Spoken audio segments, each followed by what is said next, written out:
Olha, Colombo, a economia brasileira teve uma queda de 9,7% no segundo trimestre, na comparação com os 3 meses anteriores. Veio um pouco pior do que esperado pelos analistas consultados pela agência Reuters, que previa uma contração de 9,4%. Na comparação com 2019, a economia brasileira caiu 11,4%, também um pouco pior do que esperado pelos analistas ouvidos pela Reuters, que esperavam uma queda de 10,7%. Entre as principais componentes do PIB no segundo trimestre, destaque para a agropecuária, que conseguiu crescer no segundo trimestre 0,4%, e do lado negativo, a indústria teve um tombo de 12,3%. Os investimentos na economia foram o segmento que mais sofreram, com uma contração de 15,4% no segundo trimestre. O consumo das famílias caiu 12,5% e o consumo do governo 8,8%. Então é a economia brasileira tecnicamente entrando em recessão, já que são 2 trimestres seguidos de queda do Produto Interno Bruto, que é a conta das riquezas produzidas pelo Brasil. O quadro econômico brasileiro é de quebra.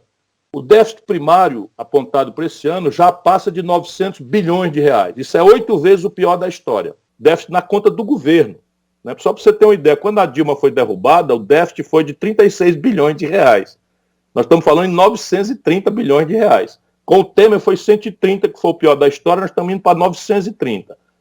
Na prática, a dívida pública vai pela primeira vez se aproximar de 100% do PIB. Quando a dívida cresce demais, ela encurta em curto prazo e encarece o preço. Então hoje, por exemplo, a taxa que o governo paga oficial, já ninguém mais respeita. O governo está com a menor Selic da história e a turma não aceita mais. Venceu o papagaio, só aceita se rolar se for com 3% acima da Selic. O que é um sintoma. 150 bilhões de dólares de brasileiros e de estrangeiros fugiram do Brasil. É a maior fuga de capitais da história do Brasil. Eu fui ministro da Fazenda, eu criei esse indicador. Aí você olha para a taxa de câmbio, ela está indo descambando de novo para os R$ 6,00, 5,40, 5,45, 5,50, 5,52 e o governo torrando reserva. Então são todos os sintomas de uma deterioração econômica muito grave, sem precedente. Porque aí a desculpa, não, tem uma pandemia. Ok, eu compreendo, tem uma pandemia, o gasto ia subir, necessário que subisse, eu pressionei que subisse, mas era preciso tomar providências na receita. Se você olhar, desde que colapsou o velho modelo que tangeu o Brasil, isso é que o meu livro explica agora para o jovem, para quem está curioso de entender. O regime militar se precipitou na desmoralização por causa de uma crise estrutural. E essa crise tem um número. O Brasil, entre 1930 e 1980, crescia 6% ao ano. Quando você cresce, tudo facilita. O emprego, o salário, o imposto, tudo isso facilita porque a economia está crescendo. 6% ao ano significa que em 10 anos você está dobrando a riqueza do país. Né? Então, de 80, quando o país quebrou, na crise na crise do juro americano, porque, enfim, é uma história mais comprida, mas lá, o país cai de 6% para 2% até 2010. E de 2010 para 2020 está 0%. Então não cresce. Se o país não cresce e nasce 2 milhões de crianças por ano, a riqueza que tem que dividir. Se você tem uma concentração de renda brutal, você tem uma miséria estrangulada aí, forçando a barra da desmoralização de todo o governo. Por que o Bolsonaro se desmoraliza, de repente, muda 20 pontos em 2 meses? R$600.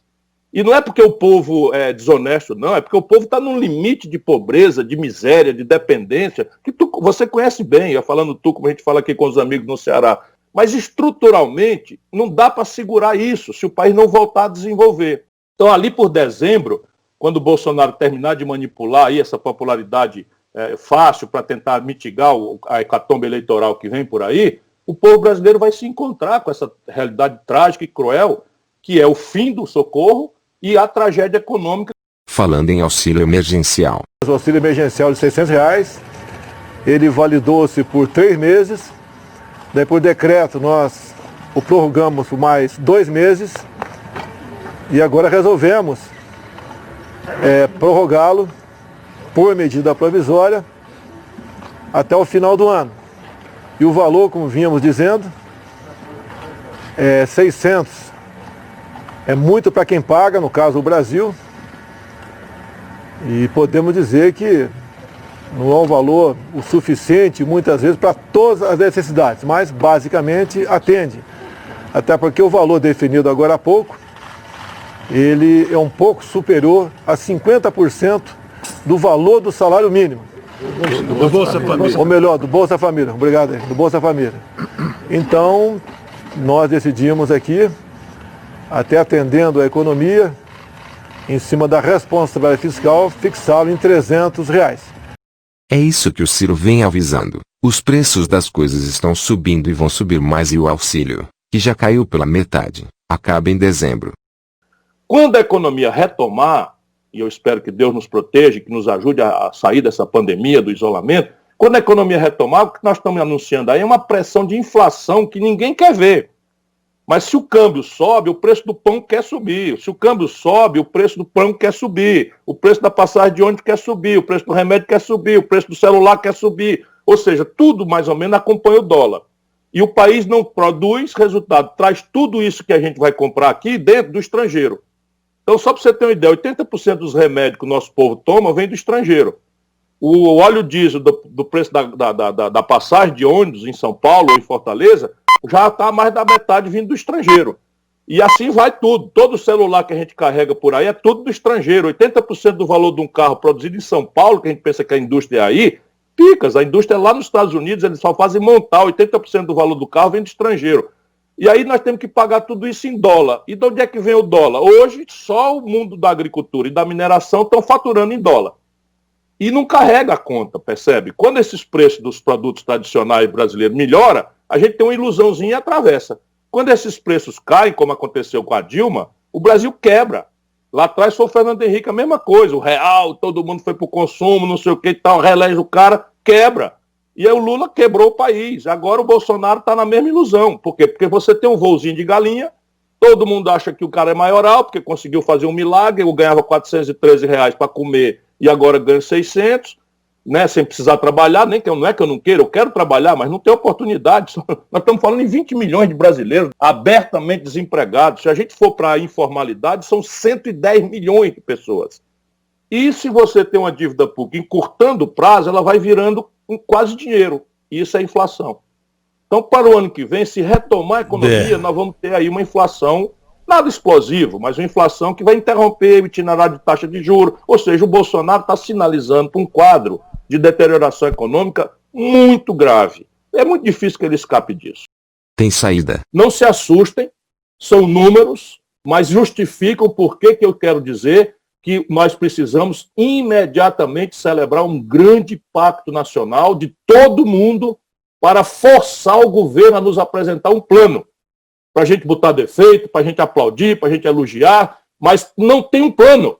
Insistir nesse conjunto estúpido de práticas que já não se revelaram eficazes de nenhuma natureza, de constranger salário, de diminuir serviço público, de constranger investimento público ao zero, como aconteceu, e ainda desmobilizar patrimônio para financiar desequilíbrio corrente, é como se você estivesse gastando mais do que pode e fosse agora ter uma ideia genial, vender a geladeira no mês, depois vender o fogão, depois vender a cama e no fim ficar com o mesmo buraco, a mesma dívida e sem casa, e sem lugar para deitar, para comer ou para se sentar dentro da sua casa.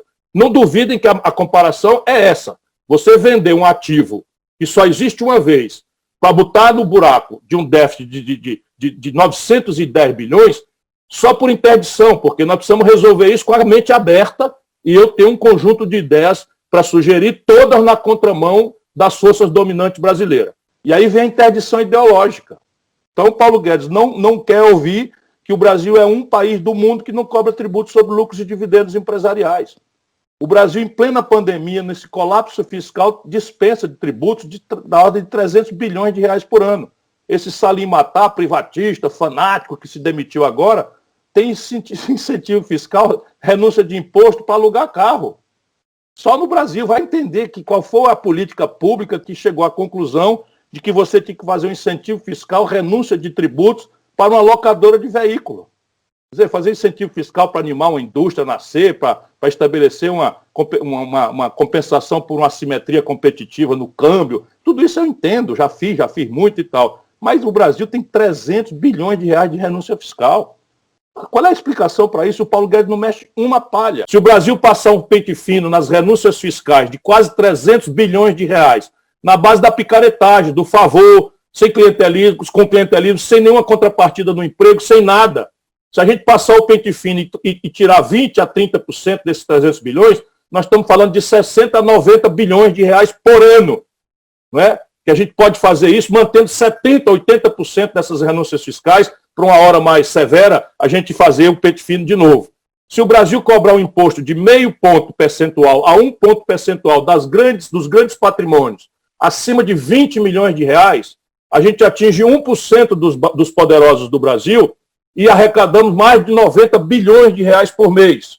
Se a gente cobrar, vou dar aqui um exemplo prático, o IPTU de São Paulo arrecada mais do que toda essa imensa fazenda do agronegócio no Brasil, de posto territorial rural. Veja bem o que eu estou dizendo.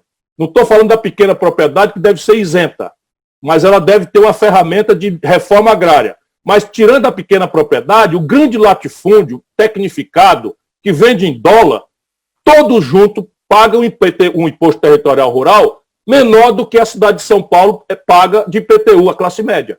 Isso vai mostrando, né, o imposto sobre as grandes heranças acima de 7 milhões de reais, nos Estados Unidos, que é o país do capitalismo, que ele vive imitando, etc., da goela para fora, a menor alíquota é 29%. No Brasil é 4%. E não é a menor, é 4 pontos. Aqui no Ceará a gente conseguiu cobrar 8%, nunca perdemos uma eleição. Por quê? Porque só atinge uma minoria minúscula dos poderosos da vida brasileira, que infelizmente tem um poder extraordinário de controlar a grande mídia, são 5 famílias, todos abastados, todos teriam que pagar esses impostos, então esse debate nem sequer flui. Essa soma de providências, meu caro Adilson, dá 3 trilhões de reais em 10 anos. Com 3 trilhões de reais em 10 anos, focando num projeto nacional que comece por atacar aquelas obviedades, por exemplo, metade das famílias brasileiras não tem saneamento básico. Por exemplo, 14 milhões de brasileiros vivem embaixo de casebre de papelão, de madeirite, agora chega o frio aí no sul, lá se vai o povo morrer de frio, não é? O Brasil tem 26 mil obras públicas paradas, algumas delas com efeito de retorno, de cada um você bota 1.000 de volta. Transnordestina, por exemplo, São Francisco, que, enfim, não termina, 12, 14 anos para fazer uma obra que podia ser feita em 3 anos, se houvesse foco no Brasil. Né? Toda a questão da infraestrutura, energia de Roraima vem da Venezuela, num país anos, se houvesse foco no Brasil. Né? Toda a questão da infraestrutura, energia de Roraima vem da Venezuela, num país como o Brasil. Enfim, o por fazer no Brasil, antes da gente encontrar as restrições tecnológicas gravíssimas que destruíram a indústria brasileira, nós temos um por fazer que com 3 trilhões de reais, bem aplicados, focados, e eu dizendo de onde está vindo o dinheiro, a gente pode oferecer com o pé no chão, né? Estou falando em 10 anos, porque não adianta mentir que isso vai ter solução com cavalo de pau, embora as expectativas possam virar mais rápido do que a gente supõe. Salvar empregos e empresas e o tecido econômico brasileiro que está sendo destruído sem qualquer debate sobre as causas e, pior, sobre o que fazer para fazer o enfrentamento disso. O que bota uma nação para frente, o que sustenta desenvolvimento, é uma boa associação entre os interesses da classe trabalhadora, que basicamente é a remuneração decente por um trabalho digno, não é bolsa disso, bolsa daquilo, que isso é para compensar o limite da fome. Portanto, a gente tem que entender que é necessário e tal. Mas isso daí, se você não produzir riqueza, associando o interesse do trabalhador, que é salário decente para o trabalho digno, com o interesse do mundo da economia real, da roça, do comércio, do balcão da indústria, do chão da indústria, você não vai para canto nenhum, é voo de galinha.